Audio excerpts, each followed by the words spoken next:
Hello guys, dito tayo sa negosyo ng kapatid ko, no? So, yan ang may-ari, Mary Jean. Shake mat tsaka burger ng rito. Ito yung lugar niya, nasa Davao. Ito yung lugar niya.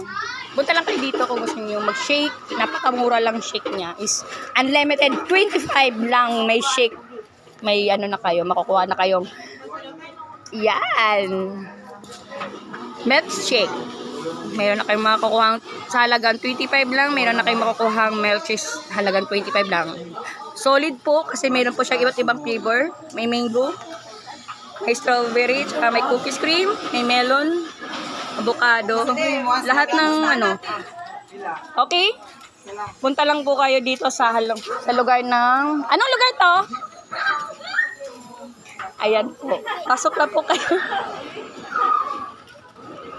Okay. Andito po kami sa... Ano, Randy? Anong lugar to? Ha? Carpin? Sa? Starpen.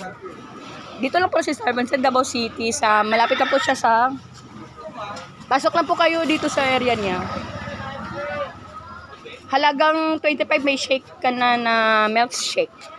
Lahat ng flavor magugustuhan mo. Sobrang sarap. Ayan po, punta lang po kayo dito. Welcome na welcome po kayo. Malapit na po siya sa Hello Dogs. Dito. Holy Cross, tsaka Agdao, Davao City.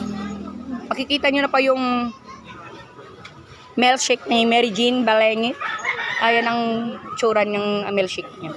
Halagang 25, murang-mura. Wala ka na makikitang milkshake na 25, no? Lahat ng flavor, nandito na lahat. At nandito na po lahat ng mga customer niya. Ayan po may-ari, dalawa. Mag-asawa po yan.